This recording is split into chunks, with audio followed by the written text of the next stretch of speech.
गिबियावनो बयखौबो बड' निउस इउटुब चेनेलनि गोदान खौराङाव बरायबाय। नोंथांमोननि थाखाय बे समाव माखासे खौरां लाबोदों।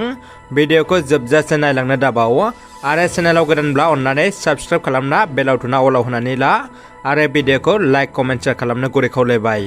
दानिया फैदो दिनैनि खौराङाव। गिबि खौराङाव दङ चिरां जिल्लानि थाइखाजुरा राइन' गेलेग्रा फोथाराव खुंजानाय 16थि सुपार division inter club football league championship 2023 दिनै थुंगेबाय। चिरां जिल्ला फुटबल एस'सिएशननि बानजायनायाव थांनाय 2 जुलाइनिफ्राय जागायनानै फैयै दिनै बेनिनो जोबथा बादायलायनाया सानसेनि हाबाफारिजों मेहेरगोनाङै जोबलांबाय। बान्था महरै दंमोन देरहागिरिनि थाखाय गंसे ट्रफिजों लोगोसे नोगोद 15,000 रां आरो जेननाय हान्जानो गंसे ट्रफिजों लोगोसे नोगोद 10,000 रां।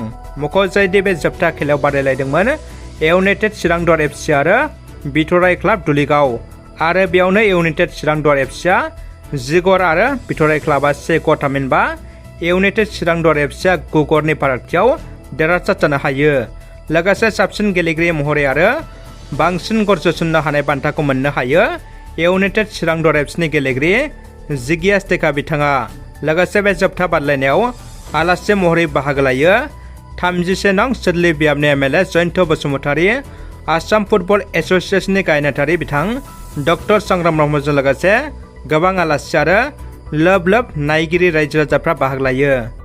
गोदानै दाफुंजानाय आदिबासी वेलफेयार डेभेलपमेन्ट काउन्सिलनि एक्जिकिउटिभ मेम्बार बिथांमोनखौ बरायदों। क'क्राझार जिल्लानि सिङाव थानाय दाल'आबारि एन्ड क'क्राझार टि स्टेटनि गासैबो आदिबासी गौथुमफोरनि जुथाइ बानजायनायाव दाल'आबारि सिन्धुजला गेलेग्रा फोथाराव मोनसे जर'खा हाबाफारिनि गेजेरजों बरायनाय हाबाफारि बानजायदों। हाबाफारिनि गेजेरजों गोदानै बिबान मोननाय आदिबासी वेलफेयार डेभेलपमेन्ट काउन्सिलनि चेयारमेन, चिफ एक्जिकिउटिभ मेम्बार आरो गुबुन एक्जिकिउटिभ मेम्बार एबा एम बिथांमोनखौ रंजा बाजा बरायो। बरायनाय हाबाफारियाव एडब्लिउडिसिनि chairman Asim Hasda, chief executive member Durga Hasda, vice chairman Subhash Tarki लोगोसे गुबुन सोद्रोमाफ्रा बाहागो लायो। डिमाकुसिनि सोमलिगुरि गामियाव हाग्रानि मैदेर फोलोआ न' सिफायना माइरं माल माथा खहा खालामना गालांदों। थांनाय हरनि एबा फुंनि 2:30 रिंगासो समाव मैदेरनि फालोआ सोमलिगुरि गामिनि बिपुल बर', दुर्गा बर' आरो सान्ति बर'नि गंफायै न'खौ खहा खालामलाङो। नाथाय रावबो सुबुंनि जिउ खहा जायासै होनना मिथिनो मोननाय जादों। उनाव दिनै फुंनि समाव जायगानि एम दावबायसा बर'आ जाथायथिलियाव थांना गुमुर लाहैयो आरो गोनां मुवा बेसादफोरखौ मदद खालामो। लोगोसेनो इउपिपिएल दोलोनि दैदेनगिरिफ्राबो खहा जानाय न'खरफ्राव सुलाद लायो। दानिया फैदो गुबुन मोनसे खौराङाव।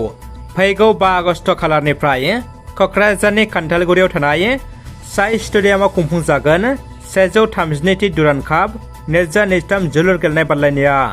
बे 132थि दुरान्ड काप 2023 जोलुर गेलेनाय बादायलायनायनि ट्रफिखौ दिनै अदेबानि 22 जुलाइ खालाराव क'क्राझाराव लानानै बेरायनाय हाबाफारि लानाय जादों। बेनिनो थाखाय आबुङै साखाफारा जाबाय। मख'जाथाव बे 132थि दुरान्ड काप 2023नि ट्रफिखौ दिनै फुंबिलि समाव क'क्राझार सोहोरनि साखाथि सोनाब फारसे थानाय बड'फा कालचारेल कमप्लेक्सनिफ्राय जागायजेननानै क'क्राझार जिल्ला गेलेमु गौथुमनि गेलेग्रा फोथारसिम, बेनि उनाव बिटिसि नेहाथारिखुनि लांगोनासिम आरो बेनि उनाव साइ स्टेडियामनि गेलेग्रा फोथारसिम लांनानै दिन्थिनाय जागोन। बे 132थि दुरान्ड काप 2023नि ट्रफि दौराव गाहाय आलासि महरै बाहागो लागोन इण्डियान फुटबल फेडारेशननि आफादगिरि कल्याण चौबे बिथाङा। लोगोसे आसामनि गेलेमु बिफाननि मन्थ्रि नन्दिता गाल्ल'चा, बिटिसिनि गाहाय मावफुं सोद्रोमा प्रमद बर', एम दावबायसा बर', भारतारि रौनियानि गोजौ थाखोनि अफिसारफोर, गोबां दैदेनगिरि बिथांमोना बाहागो लागोन। धेमाजि जिल्ला कौस्टि बर' सुबुं गौथुम आफादखौ दाफुंबाय। धेमाजि जिल्ला गगामुग मिसिं ख्रिस्टि भबनाव दिनै मिरु कौस्टि बर' सुबुं आफादनि दैदेनगिरि बिथांमोननि हेफाजाबाव धेमाजि जिल्ला कौस्टि बर' सुबुं गौथुम आफादखौ दाफुङो। बे दाफुंनायजों लोगोसे गुबुन थांखिखौ नोजोर बोनानै मोनसे हाबाफारि लायो। हाबाफारिया चक्रधर नार्जारिनि आफादगिरि मासि लानायाव मेलनि थांखिखौ बेखेवनानै होयो। गगामुग दख'रा बारग' एनडिएफबि फरामनि गाहाय नेहाथारि नीलरन्जन बसुमतारिया थांखि बायदियै फैबाय थानाय समाव बर' कचारि अनसाय गाव हायुङारि खुंथायजों गोरोबनानै खामानि मावलांनो गोबां बिबुंथि लाखियो। हाबाफारिनि गेवलां मेलाव मिरु कौस्टि बर' सुबुं आफादनि आफादगिरि गाम्बारु मुसाहारि बिथाङा गोबां बिबुंथि लाखियो। 3,800निबो बांसिन सेल्फ हेल्प ग्रुपनो बिटिआर सोरखारा रांनि अनसुंथाइखौ होसिगोन।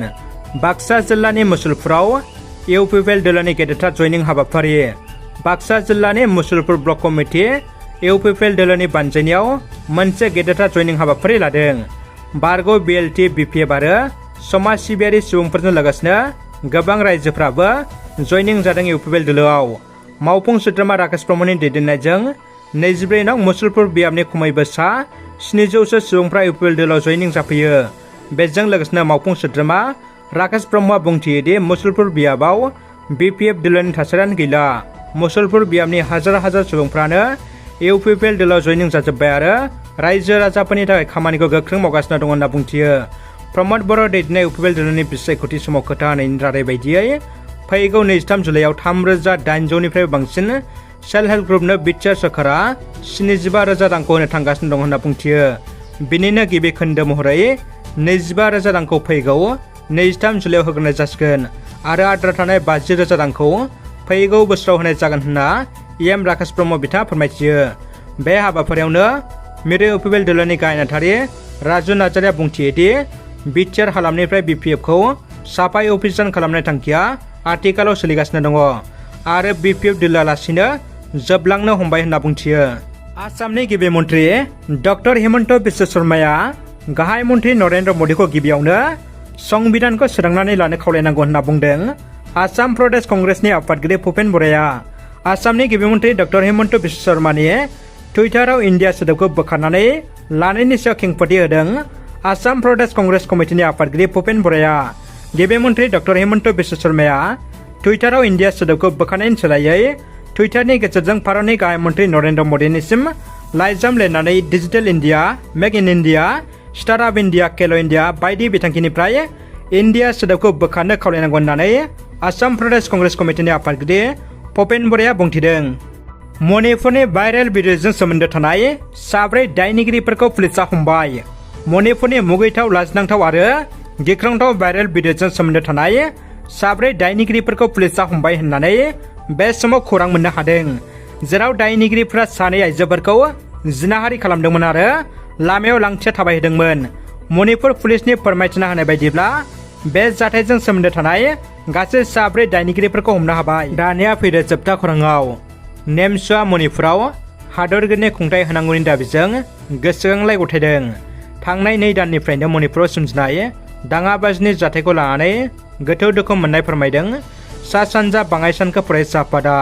दिनै नेमसुआ हादरगिरिनिसिम इमेलनि गेजेरजों गांसे गोसोखांलाय दैथायहरनानै नेमसुनि आफादगिरि बडर इस्लामा खौरां बिजोंनि सिगाङाव बुङोदि मणिपुराव गोजोन गैयै थासारि सोमजिदों। गोबां सुबुंफ्रानो जिउ खोमानांदों, नाथाय गाहाय मन्थ्रिया गुबुन हादर दावबायहैनायावसो मुखुब जानानै दङ। राहुल गान्धीया मणिपुराव फैनो हायोब्ला 52 इन्चि सरकारनि गाहाय मन्थ्रिया मणिपुराव मानो फैनो हाया होननानै नेमसुनि आफादगिरिया सोंथि सोङो। रादाबा एसेनोसै लोगोफोर। रादाबखौ जोबजासिम नायनो थाखाय नोंथांमोननिसिम गोजोननाय आरो साबायखर बावबाय। गोजोन्थों।